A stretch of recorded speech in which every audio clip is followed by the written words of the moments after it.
The inside of the bar is a far cry from the abandoned exterior. It's not even midday, yet most of the tables and booths are occupied by a loose assembly of people in matching green cloaks. I'm no stranger to bars. Sometimes I would take my books to the local tavern for a change of scenery, but I much prefer quieter places. It would be impossible to study in a bar, I'm sorry. A cursory glance doesn't turn up anyone with dagger-shaped earring. I'm about to head towards the counter when a chant rises from the center of the room. Show! Show! Show! Show! The remaining green cloaks abandon the bar and the booths and rush towards the center of the room in a sudden torrent. There's no time to move out of the way. I'm caught, swept along in the ale-stench current. Hey! Hey! Rhythmic chanting drowns out my voice. I thrash, throwing up my elbows as the press of bodies grows heavier. My hips knock into a table I gripped, holding on tight to steady myself, but the crowd is still. The chanting stopped. A pair of gilded boots stride across the tabletop. This is their thought, calling it now. Seriously, you dogs. Again? Scattered laughter and cheers rise from the audience. I drag my eyes upwards. Hey, it's Oshin! When no one is you, it seems like you've been given the soft personality. Daddy, yes. I am big fan. I am liking this guy. I'm liking how commanding he is. He's very pretty. Reminds me of my boyfriend. He's a performer.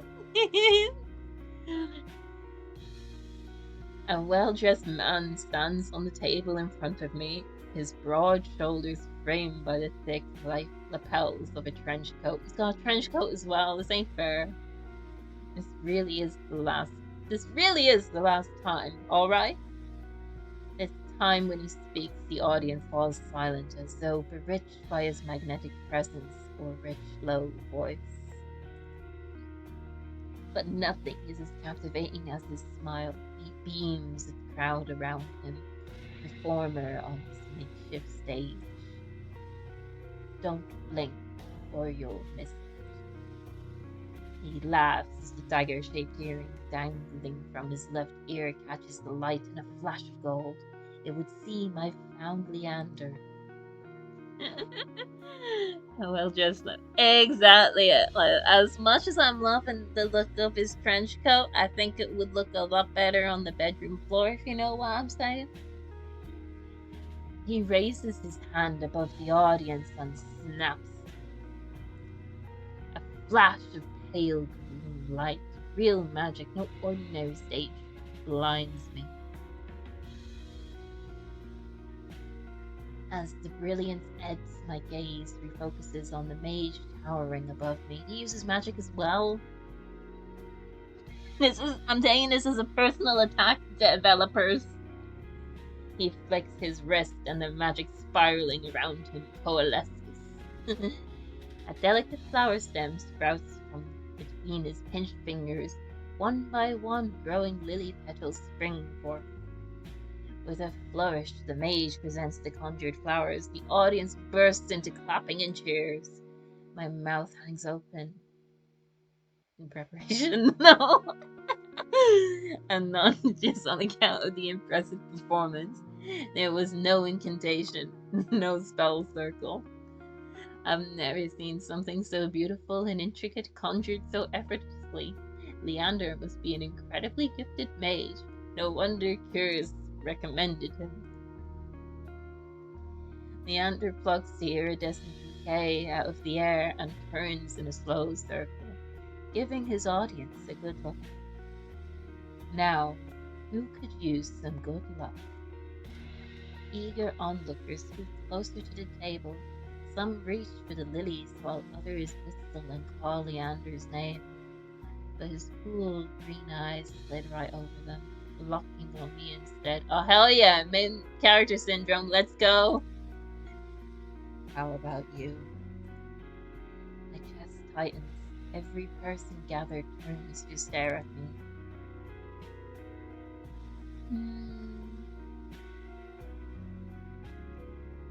I'm gonna take the flowers. I reach out, all too aware, while my fingers tremble as I carefully take the flowers from him. There's no weight to them, only a faint warmth that radiates from the stems. As soon as the flowers leave Leander's hands, their light dims. They fade away in a shower of opalescent light. To my surprise, Leander laughs under his breath. That's the problem with flowers. They don't last long, but they leave an impression, right? He grins at me, and I find myself smiling back.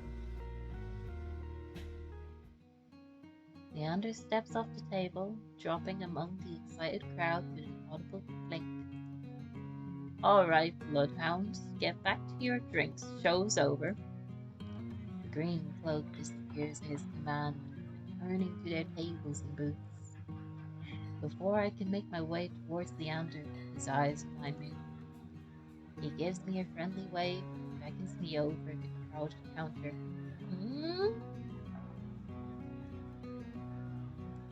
I manage to squeeze beside him. It is so little room that his broad shoulder presses against mine. I tense, but he doesn't seem to mind at all. Is this your first time in Iridia? He says lightly, with a genuine air of curiosity. Do I stick out that much? No, but I'm certain I'd remember seeing a face as lovely as yours around Lowtown. Ah, he's a flirt. I knew it! I called it! This one's the thought, guys! We found the thought! Thought alert! My eyes flicker to the polished countertop. I'm not used to flattery, and being this close makes eye contact difficult. As if on cue, the bartender approaches me. What can I get you? Surprise me, and add something for my friend once on my tab. I wasn't expecting the generosity, but I have to admit I do feel a little thirsty after all that fried dough. I bet you do, little slut.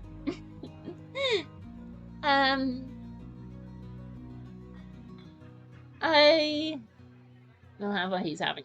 Water's cheap. Let's ruin his bank account. Let's go.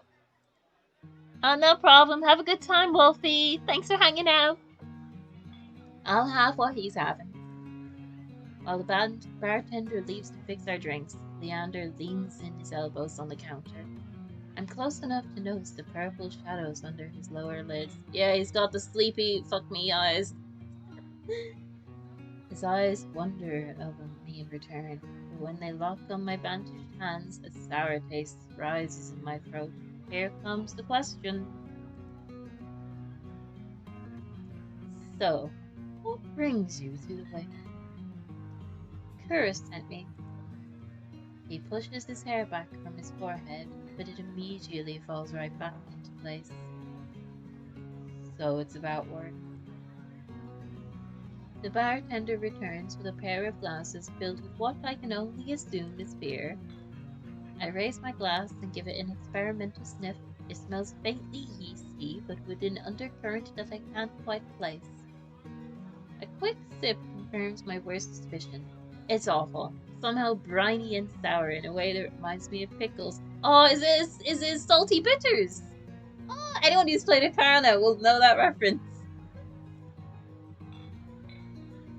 But any thoughts of complaining dies the moment I look up and see Leander taking a deep swig from his glass. He lets out a satisfied breath. How can I be of assistance? I need to get to the Cenobium. As soon as the word Cenobium leaves my mouth, the entire bar falls silent. Bloodhounds twist around in their seats to gawk openly. Finally, an especially drunk one speaks up. The hell are you, bringing up the Cenobium in here? Throw him out! This is a bloodhound territory! The vitriol catches me off guard.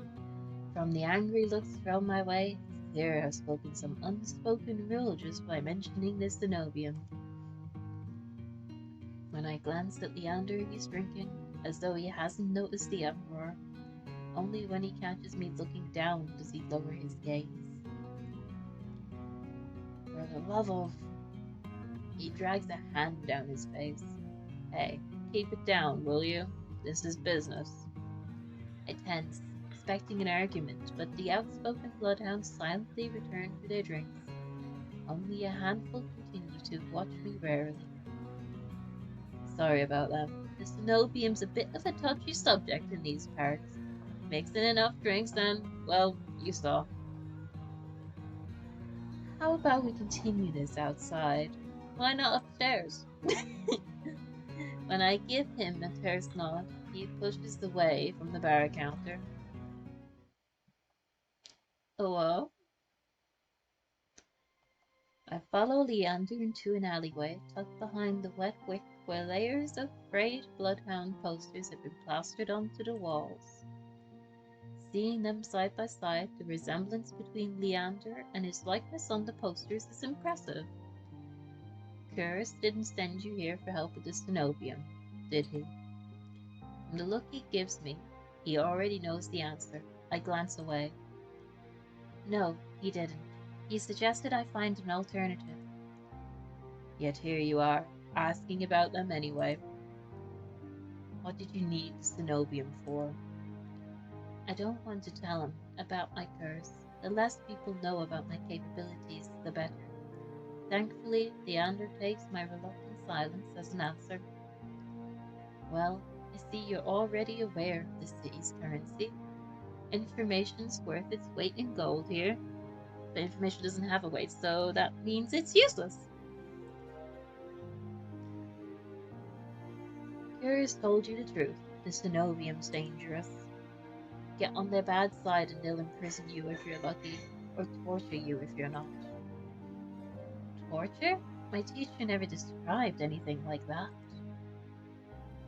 But the Cenobium's supposed to be a place of learning, a sanctuary. The Cenobium has always been heralded as the last bastion of human knowledge, a shining beacon of hope in a world steeped in nightmares. If any place held answers, it would be the Cenobium, and that's why I came here. That's what they want you to think. But then, things seem too good to be true are often just that. Such a simple statement, and yet it leaves me reeling. If it's true, I stake everything on a lie. Then what now? Leander clears his throat. But I always say, there's a solution to every problem, and alternatives to every solution. He clasps his hand and turns to me with a brilliant smile. That's why Curious pointed you to the Bloodhounds. Let us help you. Whether it's hunting soulless, finding people, or recovering stolen valuables, we can do it. And free of charge. Does no one charge for their services in this town? I'm shaking my head before he's even finished his practice speech. My patience is wearing dangerously thin. Listen, I appreciate the offer, but my problems won't be solved by a group of good Samaritans. To my chagrin, Leander nods slowly. Then your problem must be fairly serious, as if the Cenobium's your first choice. You're searching for a magical solution, aren't you? When my eyes widen, he nods along, as though he suspected all along. I'd be happy to help you out. That is, if you tell me what ails you. Leander might not work for the Cenobium, but if he showed with any indication that he's even stronger than the mage who raised me, she couldn't do anything about my curse, but maybe? I'm silent, plagued by my indecision. I don't know if I can trust him, but it's not like I have any alternatives. I hate to admit it, but this could be my only path forward. My confession comes out in a pained whisper. I'm cursed. Sorry. Cursed? Oh, now I'm very curious. What kind of curse? Something ancestral or more recent? He looks me up and down, taking in my face, my eyes, and finally, my hands. It's your hands, isn't it? I wait until I'm certain my voice will remain steady before answering. My touch is dangerous. It changes people, hurts them. Have you found the Foxman? We have not. So far we have found Oshin and Tootie, which is this boy, and we found a sexy doctor. So we're still missing 3. But we're gonna search for them. So far, my favorite is this guy. As much as I love the doctor, this guy looks like my boyfriend, so, you know, favoritism. I can't wait to find Foxboy, though. Gotta get those furry points. Before I've even finished, Leander begins taking his gloves off. He tugs his left hand free and flexes his fingers. Bit of a show-off. Let's see it. He offers me his hand, and a prismatic flash of magic ripples across his palms. An enchantment for protection. Enchantment! But I'm already shirking backwards. I can't. I don't care how confident Leander is. I can't bring myself to hurt him. To see his face twist into a mask of madness. Believe me, this isn't an ordinary curse. I'll be fine. Perhaps where you come from, your affliction was strange and one of a kind.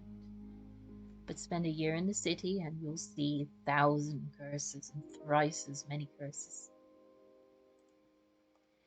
Do you really think yours would send you here if I couldn't handle it?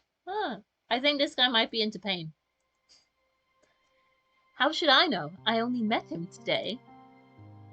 As far as you know, he could have been unconscious for like a week. I'm good as any mage in the Cenobium. Better even. If they can help, so can I. You don't know what you're asking me. I'm asking you to trust me. I look from Leander's outstretched hand to his confident smile. Then, with a short breath, I begin unwinding the bandages from my hand. Fine, but if you lose control, don't say I didn't warn you. You can tie me up first if it makes you feel better. Kinky, I'm up for that. With each joint I expose, I grow more and more certain that this is a terrible idea. Ready when you are. If he's bothered by the way my hands look, he doesn't show it. My fingers hover shakily over his palm. 3, 2, 1. Oh, get a touch!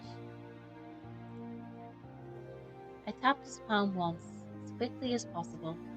It's barely more than a brush, but it's all it ever takes. When I look at his face, expecting to see the worst, Leander only grins. See? It can't be. This time, when I reach out to touch Leander's palm again, he catches my wrist before I can pull away. I told you, there's really nothing to worry about.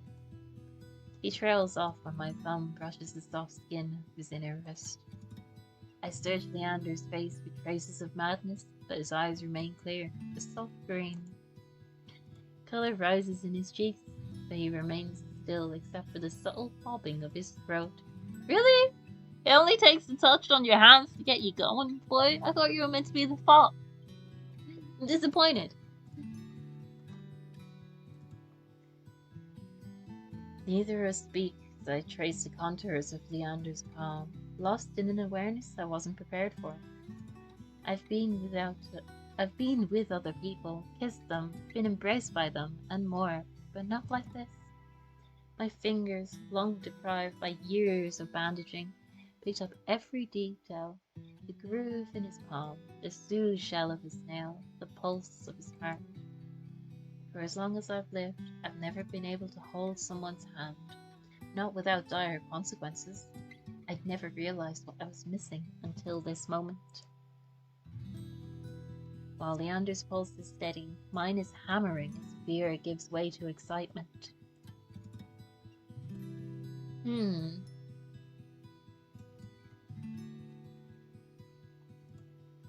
Let's keep holding his hand. He hasn't pulled away yet, and the character is literally touch-starved. Let her have this moment. If he's uncomfortable, he can back away. My hand glides over Leander's wrist and up his forearm, where his smooth skin abruptly gives way to the raised scar by the edge of his sleeve. It matches the one that runs from his collar to his cheekbone. Could it be the same wound? I glance at Leander's face, and his lips part as he considers his words before speaking. Am I the first person you've been able to touch like this? My hand goes still on his arm. So far. I'll admit your touch does make it somewhat difficult to stay level-headed, but not due to your power. He takes my hand, his soft green eyes flick to mine before he turns it to inspect the golden fissures crisscrossing my knuckles.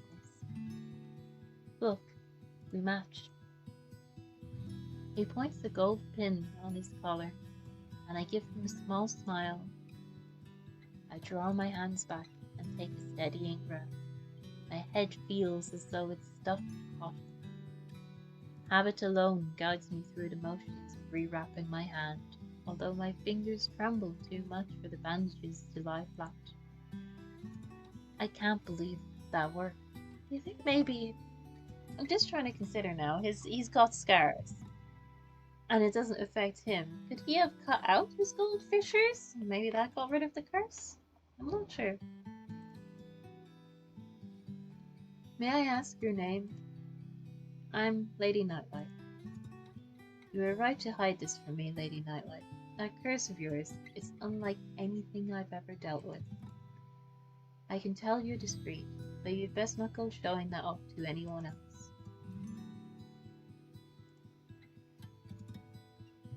I didn't plan on it. Are you staying in Lowtown? I pause.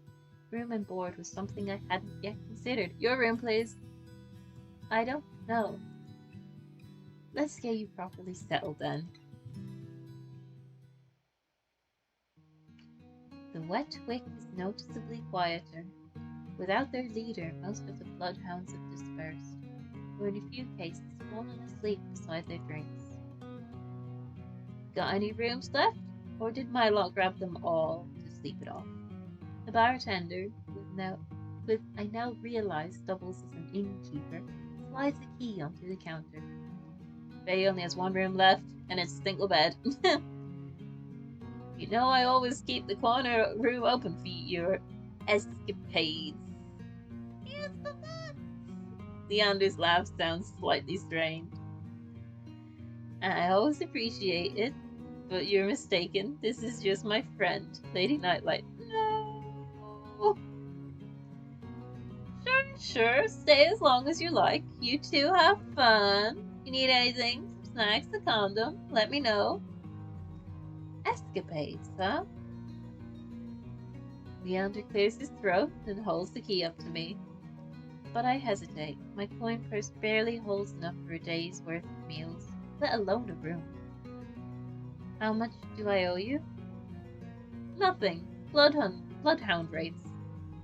My treat, since you shared your secret. Food, drink, a warm bed, anything you need. Carefully I take the key from him. It's small but weighs heavy in my palm. I never expected to have a warm bed in Iridia, let alone a free meal. Thank you. Go, explore, LadyNightLight. You may find roads in Iridia, each leading to different answers, but you'll need reprieve from what haunts you. Come find me. Just be careful. I nod, taking one last look at the gleaming bronze key before tucking it into the pocket of my cloak for safekeeping. Leander gives me one last friendly wave before I depart.